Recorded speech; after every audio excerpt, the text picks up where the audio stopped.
We really are a data-informed school, um, which we're very proud of, and I know that for us, we know a great deal about every student that we've got in the school, and as part of that, staff are. It's almost second nature to view the class now as a group of individual students and have an understanding of where they are in regard to their learning and their well-being.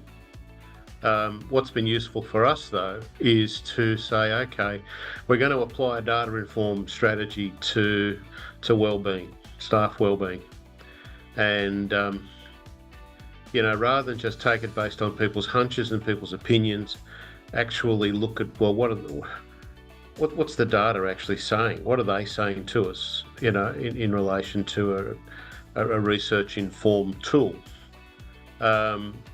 So, the domains that we're looking at in terms of living authentically and finding your calling and maintaining perspective and mastering stress and interacting cooperatively and staying healthy and building networks, it's broadened our thinking to start with about what we're talking about when we talk about staff wellbeing.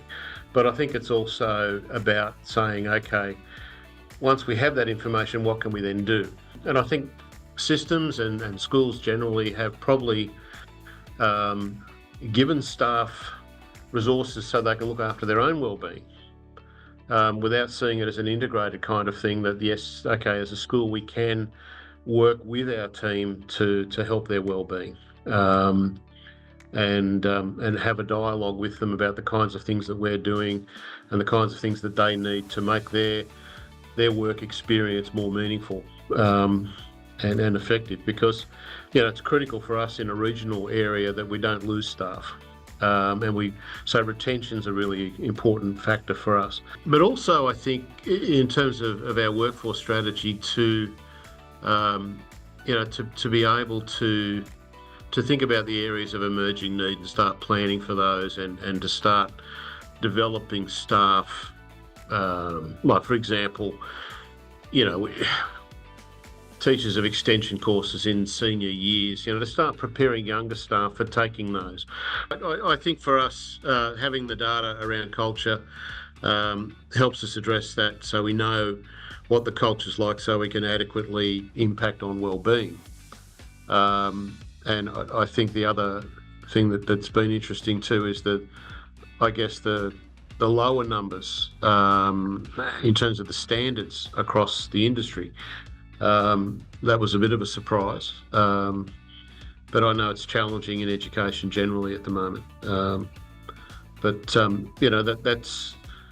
It's given us, I think, some very clear communication from our team about areas to work on, which is really helpful. We're now at a point where we're looking at doing some more intentional work with projects with staff teams around staff resilience and well-being. But I think bringing the conversation to the surface honestly with staff has been very helpful, including everybody in the place. I have no hesitation recommending it.